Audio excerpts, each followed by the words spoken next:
नमस्कार दोस्तों, मेरा नाम है मनीष कुमार सिंह और आप देख रहे हैं 4 पीएम महाराष्ट्र। दोस्तों, महाराष्ट्र में 20 नवंबर को चुनाव संपन्न हो चुके हैं और लगातार पिछले महीने भर से ज्यादा से हर एक पल-पल की खबर जो बड़ी अपडेट थी, जो इम्पोर्टेंट खबर खबर थी महाराष्ट्र की राजनीति से जुड़ी हुई, वो हमने आप तक पहुंचाने की कोशिश की। तमाम विधानसभाएं भी कवर की। लेकिन 18 तारीख को जिस दिन प्रचार का आखिरी दिन था, असली हाई वोल्टेज ड्रामा तो उसके बाद शुरू हुआ, जब बीजेपी के नेता विनोद तावड़े विरार में जो है पैसों के साथ पकड़े गए, ऐसा आरोप लगाया गया। सतीश ठाकुर और बाकी उनके समर्थक वहां पहुंचे थे और आरोप लगा कि पैसे बांटे जा रहे थे। उसके बाद देखिए दोस्तों, 12 से 14 घंटे बाद एक ऑडियो वायरल होता है जिसमें सुप्रिया सुले की आवाज सुनाई देती है, जहां बिटकॉइन को लेकर बात की जाती है और फिर बीजेपी की तरफ से आरोप लगता है कि ये तमाम बिटकॉइन के घपले जो हुए हैं, करीब 235 करोड़ के आसपास का पूरा घोटाला है। ये बात बीजेपी की तरफ से आरोप लगाए जाते हैं।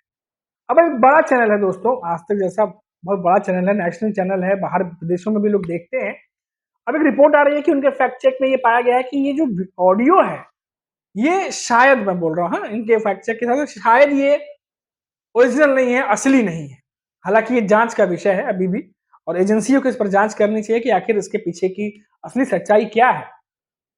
लेकिन अब इस ऑडियो के पीछे जांच हो, जो भी इस पे तथ्य निकले या नहीं निकले, जांच होनी चाहिए, सच्चाई सामने आनी चाहिए। लेकिन चुनाव तक क्या हुआ? चुनाव तक कम से कम 20 से 22 घंटे तक जो माहौल बना दिया गया, जिस तरीके से चुनाव के दरमियान महाराष्ट्र की जनता एक तरफ चुनाव में उतरी थी, वोटिंग करने उतरी थी 20 नवंबर को, और दूसरी तरफ ये तमाम चीजें जो है जिसका हो हल्ला किया गया, इतना ज्यादा हाई वोल्टेज ड्रामा क्रिएट किया गया। बीजेपी ने तो सोशल मीडिया पे ऑडियो शेयर भी किया था।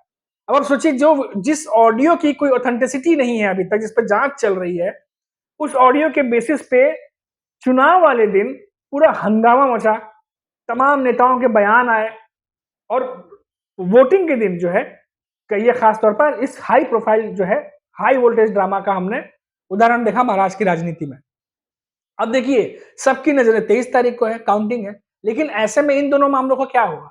विनोद तावड़े का जो, हालांकि मामला दर्ज कर लिया गया है, अब विनोद तावड़े कह रहे हैं कि वो इन्वॉल्व नहीं थे, वो पैसे बांट ही नहीं रहे थे, वो कार्यकर्ताओं से मिलने गए थे। अब सतीश ठाकुर और बाकी जो वहां के जो कार्यकर्ता थे, जिन्होंने वीडियो में देखा कि नोट हाथ में लिए लहराए, वहां कोई डायरी मिली, ऐसा भी बात आया, उन सब पीछे की सच्चाई क्या थी, वो कब सामने आएगी, बड़ा सवाल। उसके बाद ये जो ऑडियो वायरल हुआ, जिसको लेकर सुप्रिया सुले ने भी एक्शन लिया है और उन्होंने भी कहा है कि जांच होने दीजिए, सब कुछ सामने आ जाएगा। इस पर क्या सामने आता है, ये तमाम चीजें जो है, उस पर सच्चाई तो जांच के बाद ही आएगी। लेकिन जो बीजेपी की तरफ से किया गया, जिस तरीके से माहौल बना दिया गया, कहीं ना कहीं अब ऐसा भी हो सकता है कि विनोद तावड़े से संबंधित जो खबर थी, वो इतना ज्यादा तूल पकड़ ली थी चुनाव के दिन, कि ऐसा ना हो कि कहीं उस खबर को थोड़ा कम करने के लिए ये ऑडियो जो है वो सोशल मीडिया पे शेयर किया गया और उसको भड़काया गया, बढ़ाया गया। ये भी हो सकता है पॉसिबिलिटी, हालांकि अब कुछ कह नहीं सकते इस पर खास। जो रिपोर्ट्स आ रही है उनके बेसिस पे मैं बता रहा हूँ आपको तमाम चीजें। अब यहाँ पर बात ये उठती है कि वोटिंग हो गई, अब तमाम चीजें जो घटी वो घट गई। 19 और 20 तारीख को ये जो 2 दिनों में घटनाक्रम सामने आया है महाराष्ट्र में, इसमें तमाम नेताओं को एक ही, एक कहिए कि एक ही इसमें लपेट कर रखा हुआ है। अजीत पवार का भी बयान आता है ऑडियो पे, सुप्रिया सुले का भी बयान आता है, तमाम जो बाकी के नेता उनका बयान भी आता है।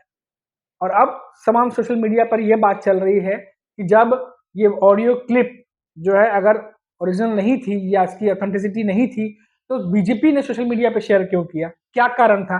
क्या मोटिव था उनका उसके पीछे शेयर करने का, और क्यों इतना हंगामा फिर किया गया?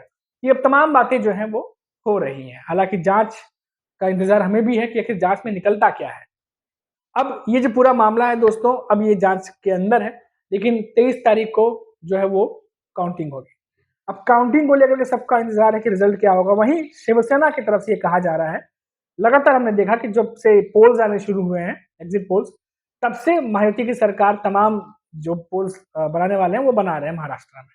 अब ऐसे में शिवसेना जो यूबीटी पक्ष, उनकी तरफ से कहा गया कि जो पोल्स हैं वो आजकल सिर्फ मनोरंजन के विषय है, सिर्फ उस पर मनोरंजन लीजिए और देखिए, हकीकत से वो बहुत दूर है। ये बात यूबीटी पक्ष शिवसेना की तरफ से कही जा रही है, उद्धव ठाकरे की पार्टी की तरफ से कही जा रही है। यानी एमडीए गठबंधन का मानना है, यूबीटी पक्ष का यह मानना है कि 23 तारीख को जो फैसला आएगा वही सही होगा। एग्जिट पोल्स जो है वो सिर्फ मनोरंजन के माध्यम रह गए, उससे बढ़कर कुछ भी नहीं है। और यकीन मानिए दोस्तों, जनता के बीच में भी कुछ ऐसा ही स्थिति अब बनती जा रही है। लोग भी एग्जिट पोल्स को अब इतना सीरियसली लेते नहीं है, और क्योंकि एक ही तरह के एग्जिट पोल हमेशा दिखाए जाते हैं। अगर हरियाणा की खाली बात छोड़ दें, हो सकता है लोकसभा चुनाव में कुछ ज्यादा ही बीजेपी और उनके एनडीए गठबंधन की बात हो गई थी, तो इसकी वजह से हमने देखा कई जगह चुनाव पलटे और एग्जिट पोल्स की बहुत तू हुई, बहुत लोगों ने मजाक उड़ाया। तो हरियाणा में थोड़ा सा अलग करना था। हालांकि हरियाणा में जो एग्जिट पोल आया उसका रिजल्ट कुछ और निकला। तो हमेशा एग्जिट पोल के उल्टा ही रिजल्ट निकलता है। तो इस बार भी एनडीए गठबंधन को ये लग रहा है कि एग्जिट पोल्स दिखाए जा रहे हैं, 23 तारीख को जब काउंटिंग होगी तो इसके उलट जो है वो रिजल्ट देखने को मिलेगा। तो सभी को इंतजार है 23 तारीख को। लेकिन उससे पहले ये जो 19-20 को जो भी हंगामा हुआ था, उसके बाद जो रिपोर्ट्स आ रही है, लगातार जो खबरें आ रही हैं कि आज तक कहीं फैक्ट चेक में पाया गया कि ये वीडियो जो है वो ओरिजिनल नहीं है। हालांकि जांच का विषय है, कई सारे टूल्स का इस्तेमाल करके, कुछ टेक्निकल चीजों का करके ऐसा पाया गया कि कुछ हद तक एआई जनरेटेड लग रहा है ये वीडियो, ये बात सामने आ रही है। ऑडियो माफ कीजिएगा। तब देखते हैं आगे क्या निकलता है जांच में। फिलहाल हंगामा तो खूब हुआ और आप हमारे तक अब तक सबके पास न्यूज पहुंची, कोशिश बहुत की गई, लेकिन अभी भी ये पोस्ट बीजेपी के सोशल मीडिया पे शेयर किया गया है। ऐसी रिपोर्ट्स आ रही हैं, ऐसा देखने को मिल रहा है। अब देखते हैं कि आगे क्या निकलता है। अभी के लिए इतना ही दोस्तों, फिर लौटेंगे तो बात करेंगे किसी बड़ी खबर पर। नमस्कार।